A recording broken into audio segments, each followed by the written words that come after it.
On a Sunday night in Chicago, the signal broke. The date was the 22nd of November 1987. The time was just after 9:14 p.m. Viewers watching WGN-TV were in the middle of the 9 o'clock news. Sports anchor Dan Rowan was talking about the Bears. The picture was ordinary, local, controlled. Then the screen tore open. For a few seconds the news disappeared. In its place was a face, a rubber mask, sunglasses and a plastic grin. A man dressed as Max Headroom, turning in front of a sheet of corrugated metal. No clear sound, no warning, no explanation, just the image. Then WGN regained control. The news returned. Dan Rowan looked into the camera and told viewers, in effect, that if they were wondering what had happened, so were they. For a moment, it could have been a glitch, a fault, a strange interruption quickly corrected by engineers who understood their system. But almost 2 hours later, it happened again. This time, the target was WTTW, public television, Doctor Who. The episode was Horror of Fang Rock, a story about a lighthouse interrupted by something stranger than the fiction it broke into. The masked figure returned, this time with sound, distorted speech, fragments of jokes, local references, a can of Pepsi, a fly swatter and a bare backside. Then after roughly a minute and a half, the signal gave itself back. No one was arrested, no one was charged, and decades later no one knows with certainty who did it. You are listening to Noir Frequency. Tonight we open the file on the Max Headroom Incident. The Max Headroom Incident was not one interruption, it was two. Both happened on the night of Sunday the 22nd of November 1987. Both happened in Chicago. Both involved a person in a Max Headroom mask, moving in front of a corrugated metal backdrop. And both appear to have exploited the same invisible weakness. Not the television sets in people's homes, not the full power of Chicago's broadcast towers, but the link between the station and the transmitter. A television station did not always send its finished program directly from the studio to the viewer. First it sent the program from the studio to a transmitter site, often by a directional microwave link, a narrow path through the city, a beam carrying the station's picture to the tower, before the tower sent it outward to everyone else. If someone knew the frequency, had line of sight, and could send a stronger signal into the receiving end, the tower could be made to repeat the wrong feed, the pirate feed. The viewer at home would not see the attack happening. They would only see the program change. That is the technical aspect of the case, but the cultural aspect is stranger, because the intruder did not choose a random mask. They chose Max Headroom. In the 1980s, Max Headroom was already a creature of television anxiety. A stuttering artificial host, a synthetic face, a satire of media, advertising, image and interruption. He looked like he belonged inside the broadcast system, mocking it from within. So when that face appeared on real Chicago television, without permission, the event felt as if it had been written by the thing it interrupted. Life imitating media, media imitating a glitch, a prank becoming a haunting. The first interruption came during WGN's 9 o'clock news. Dan Rowan was presenting sports. The Chicago Bears had played that day. The station was moving through the ordinary rhythm of local television. Highlights, scores, anchors, studio lights, and the machinery of the evening. Then the signal changed. The masked figure appeared. The background moved behind him in a harsh metallic pattern. The audio was not understandable. Only the image came through clearly enough to lodge itself in memory. A face from television invading television. The exact duration is disputed. Some later accounts say around 17 seconds. A contemporary report gave about 25. Either way, it was short. Too short to trace. Long enough to be remembered. At WGN, engineers regained control by changing the transmission path or frequency. In other words, they could move away from the pirate signal. The mask disappeared, the news returned. If this had been the only event, it might have remained a bizarre local technical story. A breach. A few seconds of impossible television. But the first interruption was not the end. It was the warning. Roughly 2 hours later, the figure returned, this time on WTTW, public television during Doctor Who. The story on screen was horror of Fang Rock, a lighthouse, darkness, a remote place where something hostile has entered from outside. The real interruption began somewhere around 11:15 to 11:20 p.m. The exact minute is disputed. The duration is disputed too. Most accounts place it at roughly 82 to 90 seconds.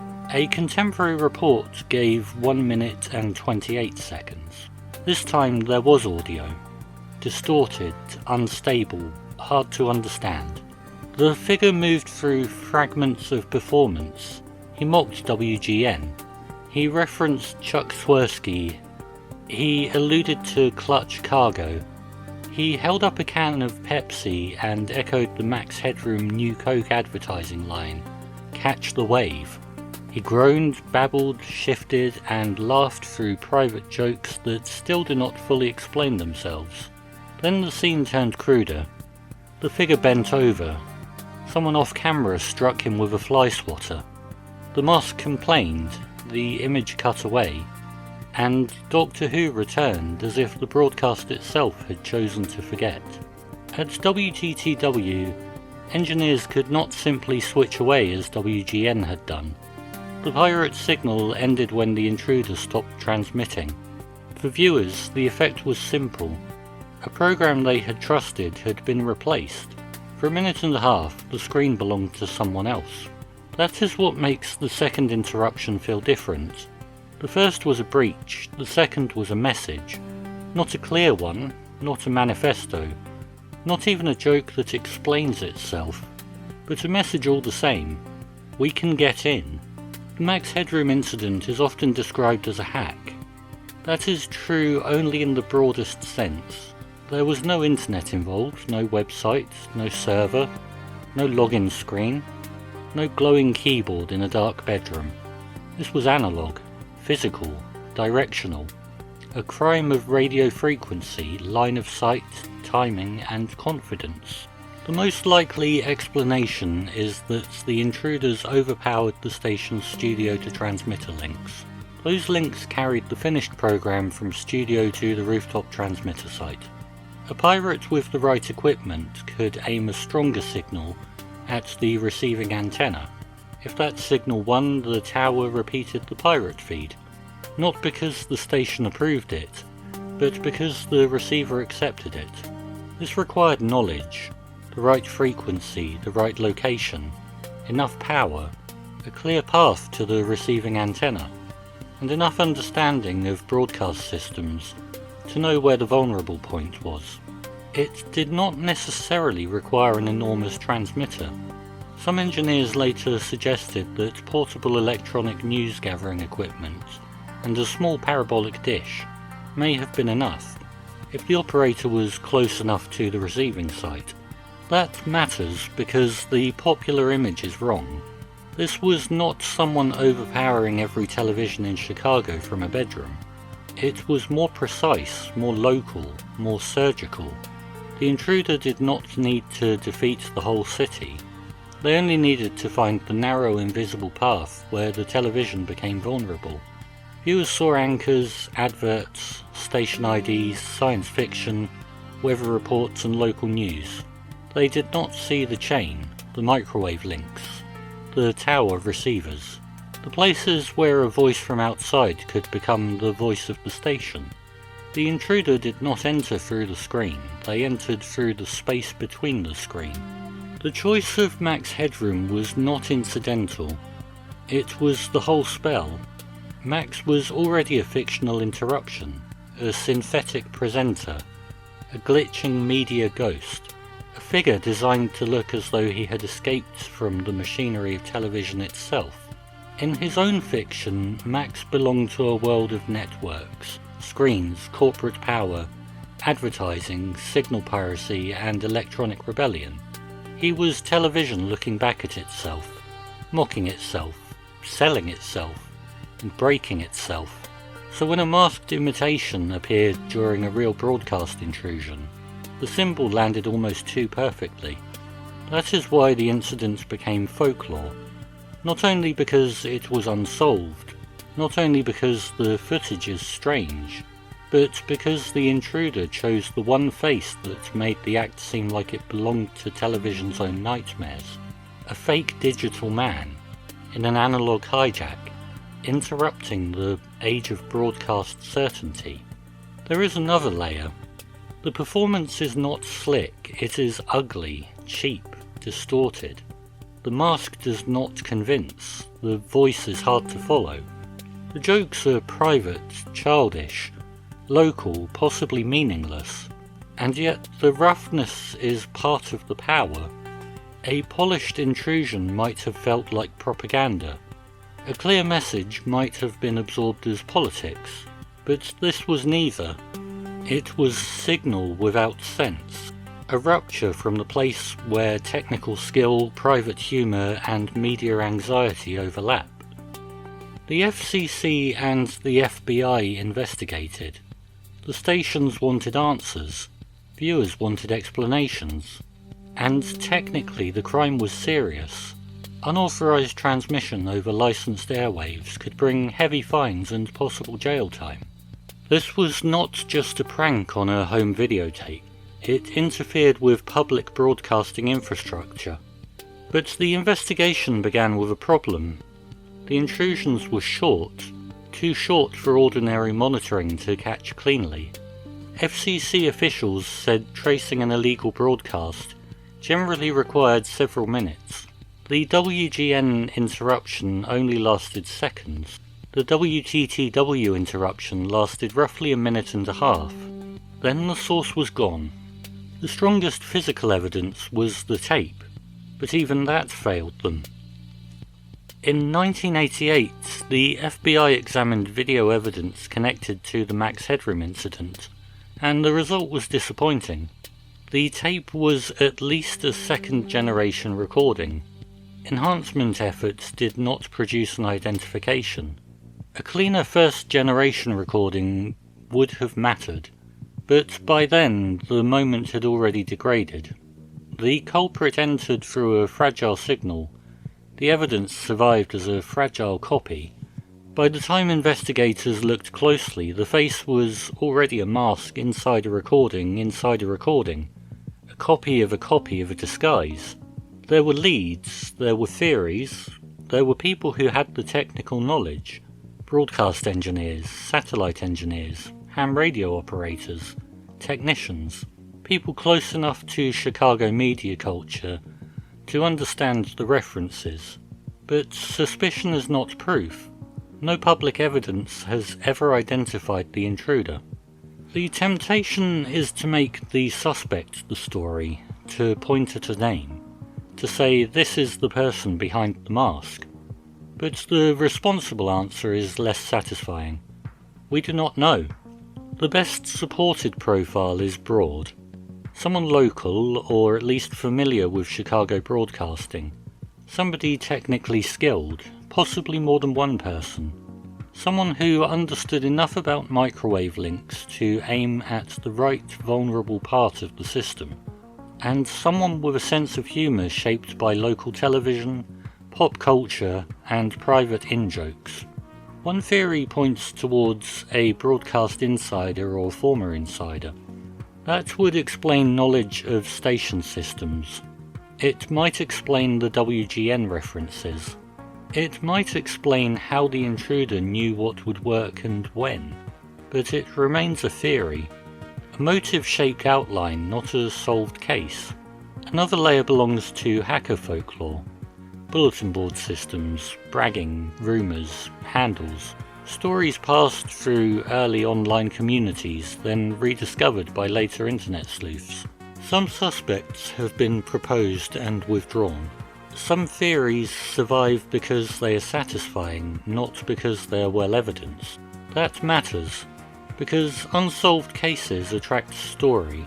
The longer the gap remains, the more imagination moves in.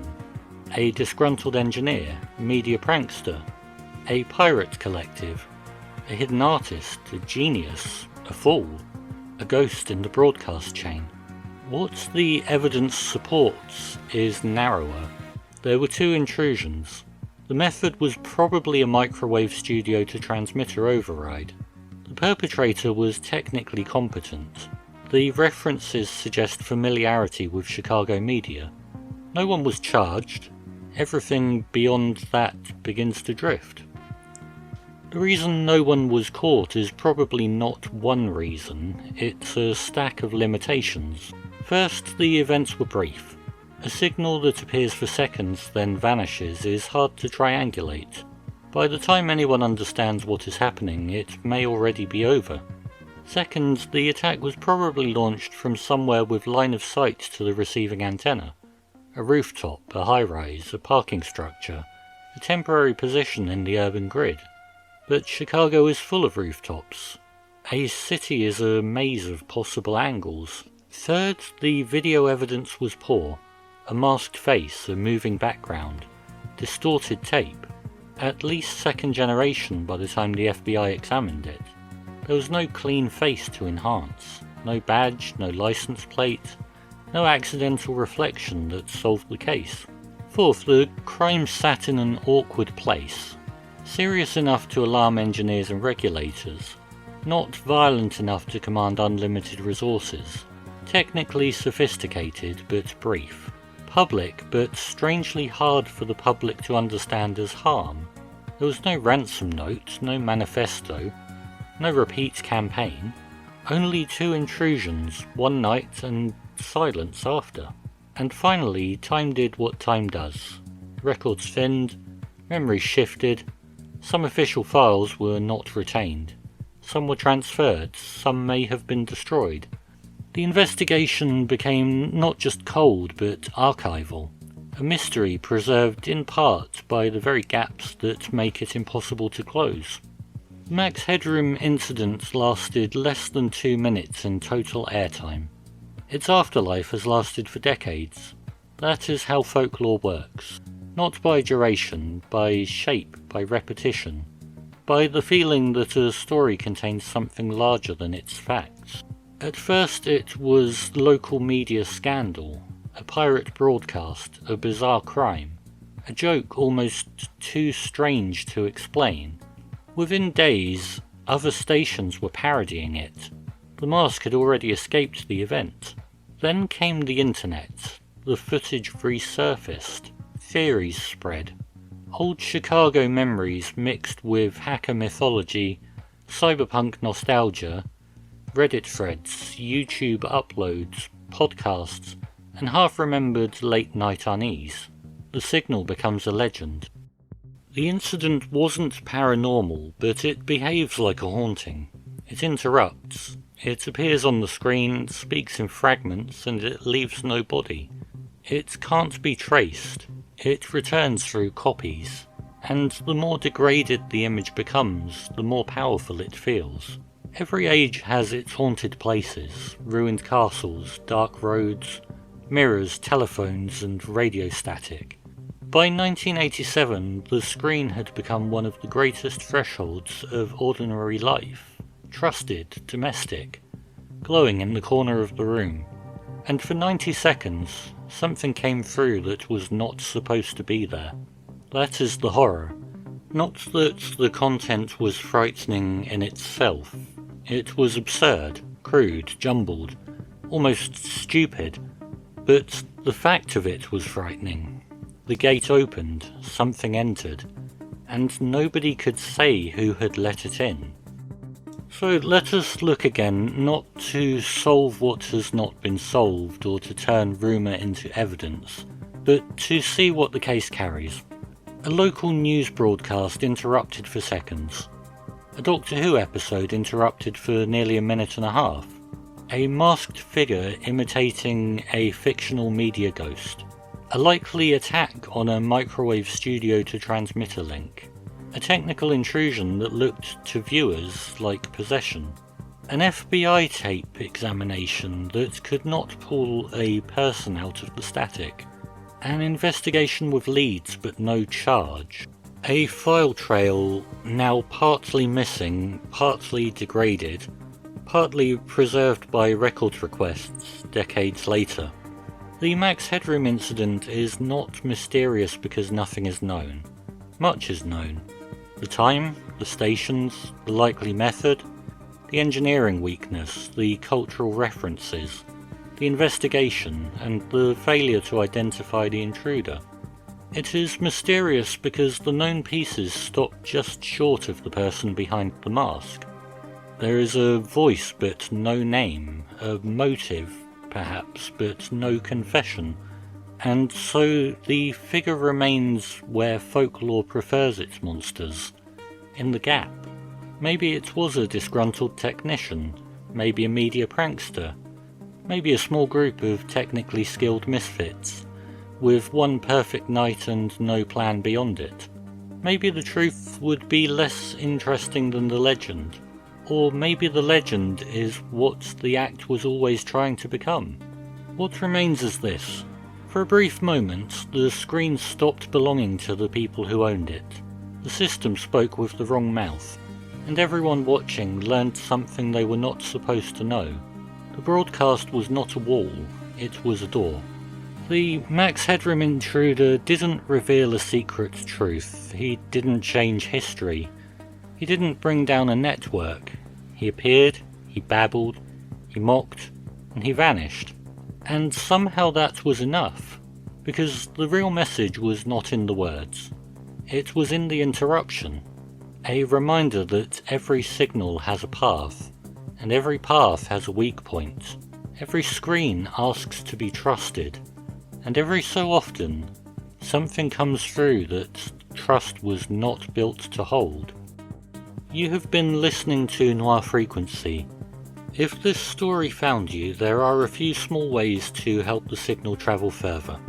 Like the episode, share it with someone who remembers the strange glow of old television. Subscribe on YouTube, Spotify, Apple Podcasts, or wherever you're listening.